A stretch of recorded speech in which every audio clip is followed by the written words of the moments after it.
In a remote village, nestled on the banks of a sacred river, there lived a wise sage known for his deep understanding of the nature of life and the path to liberation. He was revered not only for his wisdom, but also for the rituals he performed, which were said to bring blessings to those who observed them. The villagers would come to him regularly, seeking guidance on their duties, their family matters, and the rituals they should perform to appease the gods and secure prosperity. One day, a young man, eager to understand the deeper meaning of life, approached the sage.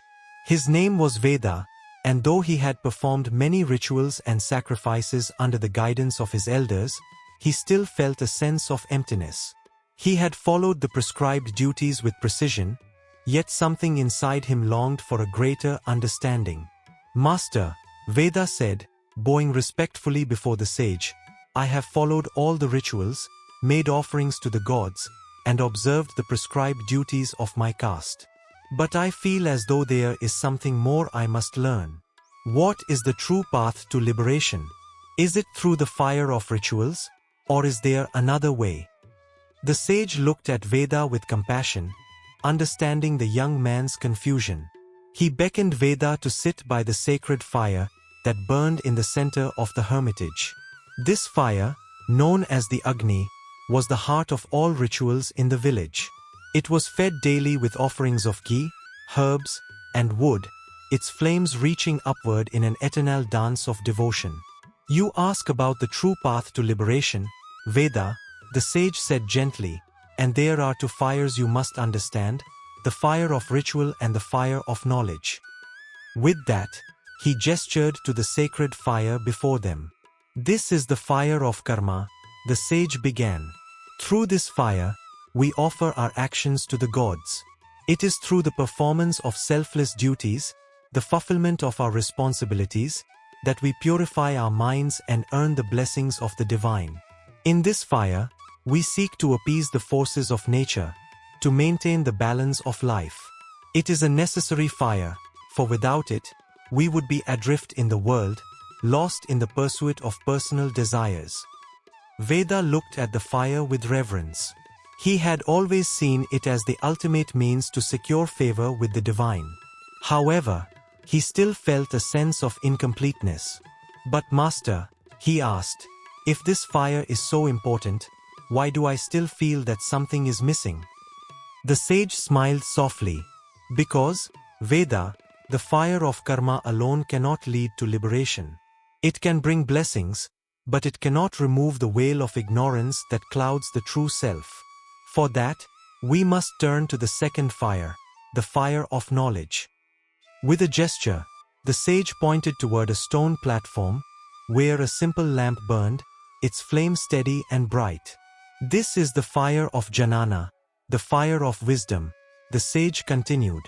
"While the fire of karma purifies our actions, the fire of jnana purifies our minds. Through knowledge, we come to understand the nature of the self, the impermanence of the world, and the eternal truth that lies beyond all things. This fire burns away the ignorance that binds us to the cycle of birth and death, leading us to the realization that the true self is not the body or the mind, but the eternal, unchanging soul." Veda's eyes widened as he listened, the words stirring something deep within him.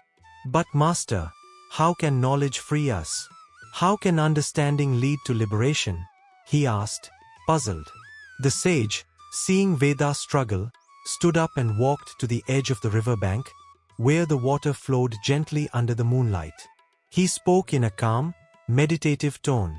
"Imagine that the soul is like the water in this river.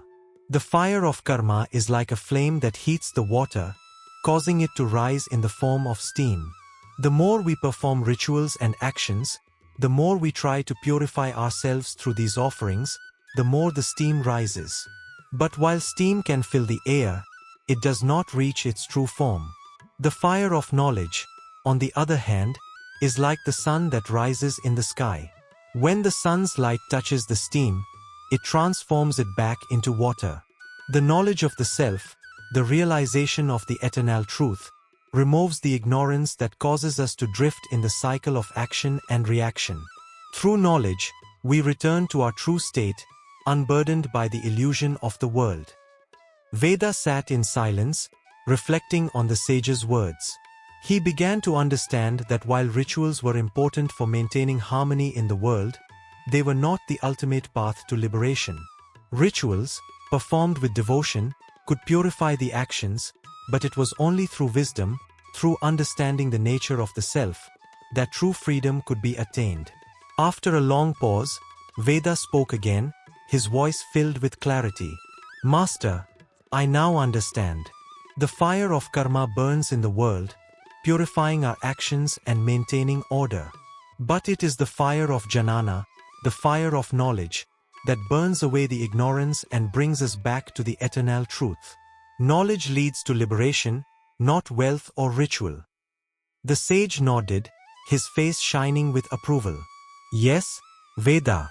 Rituals can purify your actions, but only knowledge can purify your mind.